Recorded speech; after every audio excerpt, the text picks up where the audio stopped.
আমি তো বাড়ি আসি শুধু খাওয়া দাওয়া আর পায়ের উপর পা তুলে বসে থাকতে। আরে হ্যাঁ হ্যাঁ, আসলে অনেক দিন পর বাড়িতে এলে একদমই মন চায় না। আসলে ওখানে ভাবি যে গিয়ে আমি মাকে ঠিক এত এত হেল্প করব। কিন্তু জানো তো, একদম ভালো লাগে না। আমার হাত পা একদম কিছুতেই নড়াচড়া করতেই চায় না। মনে হয় যেন কেউ যদি খাইয়ে দিত সেটা তো আরও ভালো হতো। তো আমাদের বাড়িতে এসেছে দিদি, তার জন্য মা সকাল সকাল আজকে বানিয়ে ফেলেছিল গোলা রুটি। আর মায়ের হাতের গোলা রুটিটা খেতে আমার এটা ভীষণ ভালো লাগে। আর তারপর হঠাৎ করে দেখি মা এরকম কামরাঙা বাজার থেকে নিয়ে এসছে। আমি তো আর কিছুতেই লোভ সামলাতে পারলাম না। সেই গোলা রুটিগুলো খেয়েই আমি এই নুন আর এই নিয়ে বসলাম এই কামরাঙাগুলো খাওয়ার জন্য। ও হো হো হো, কী যে স্বাদ, কী যে স্বাদ! অনেক দিন পর কামরাঙা খাচ্ছি। ওখানে পাওয়া যায় কিন্তু আমি না আর খুঁজিই না।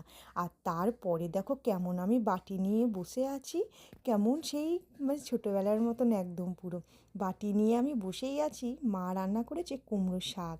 মাকে বলেছিলাম একটা কুমড়ো শাক রান্না করার জন্য। আর এই যে ডাঁটাগুলো আছে না, এই ডাঁটাগুলো যে চিবোতে কী যে ভালো লাগে! ও হো হো, এই রান্না করতে করতে এই সবই চলে আমার।